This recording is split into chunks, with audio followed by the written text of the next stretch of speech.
America में राहुल गांधी ने ऐसा क्या कहा कि केंद्रीय मंत्री ने मांग लिया उनका इस्तीफा। रविवार को अमेरिका के बोस्टन में एक कार्यक्रम में लोकसभा में नेता प्रतिपक्ष और कांग्रेस सांसद राहुल गांधी ने भारत में चुनाव प्रक्रिया में गड़बड़ी का आरोप लगाया। उसके बाद बीजेपी के कई नेता उन पर हमलावर हैं।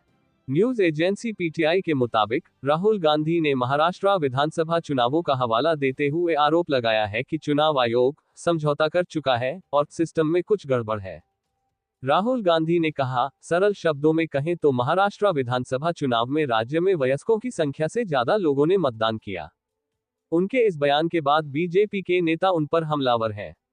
केंद्रीय मंत्री गिरिराज सिंह ने तो राहुल गांधी के इस्तीफे की भी मांग कर दी है, जबकि कांग्रेस समेत विपक्ष के कई नेता राहुल के समर्थन में खड़े नजर आ रहे हैं।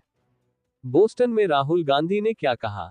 राहुल गांधी ने आरोप लगाया, चुनाव आयोग ने हमें शाम 5:30 बजे तक के मतदान के आंकड़े दिए और शाम 5:30 बजे से 7:30 बजे के बीच 65 लाख मतदाताओं ने मतदान किया।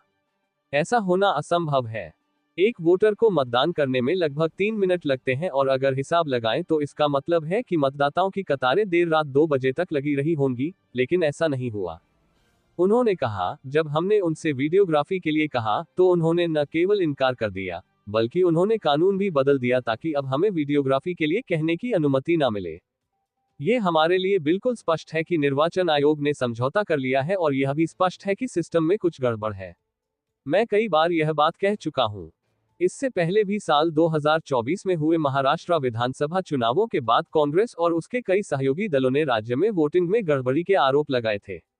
कांग्रेस इस मुद्दे पर राज्य के वोटरों की पूरी सूची की मांग भी करती रही है। क्या कह रहे हैं बीजेपी के नेता?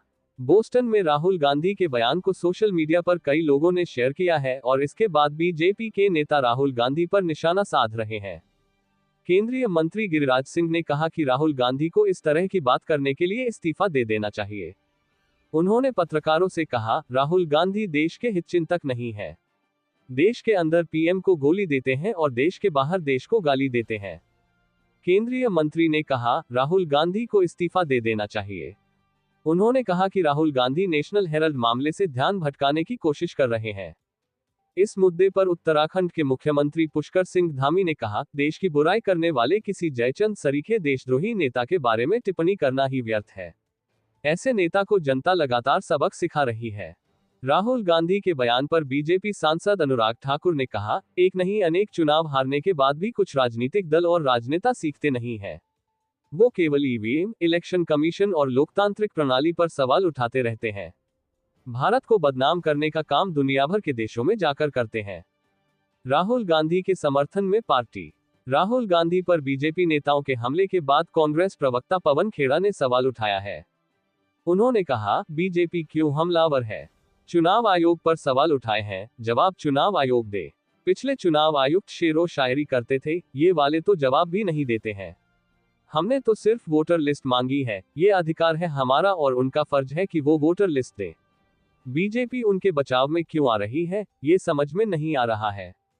जबकि कांग्रेस प्रवक्ता सुप्रिया श्रीनेत ने कहा, जो मुद्दा नेता विपक्ष राहुल गांधी ने उठाया है, वो बिल्कुल सही मुद्दा है। इस देश के लोकतंत्र पर किसी भी हमले पर बात होनी चाहिए। उन्होंने आरोप लगाया, महाराष्ट्र चुनाव में 39 लाख वोटर बढ़े, 5.30 बजे शाम के बाद 65 लाख वोट पड़े, कुल वोट वयस्क आबादी से ज्यादा है, इसका जवाब कौन देगा? वहीं शिवसेना उद्धव ठाकरे गुट के नेता आदित्य ठाकरे ने राहुल गांधी के आरोप को सही बताया है। उनका कहना है कि आरोप 100% सही है, क्योंकि चुनाव आयोग भाजपा के ही कार्यालय से चलता है, ये पूरी दुनिया जानती है। महाराष्ट्र चुनावों के नतीजों पर सवाल क्यों? महाराष्ट्र की 288 सीटों की विधानसभा के लिए साल 2024 में हुए चुनावों में बीजेपी ने 132 सीटों पर जीत हासिल की थी। उसने 149 सीटों पर अपने उम्मीदवार खड़े किए थे, जबकि कांग्रेस ने 101 सीटों पर अपने उम्मीदवार उतारे थे और उसे महज 16 सीटों पर जीत मिली थी। जबकि कांग्रेस की सहयोगी पार्टी शिवसेना उद्धव ठाकरे गुट को 95 सीटों पर उम्मीदवार उतारने के बाद 20 सीटों पर जीत मिली थी।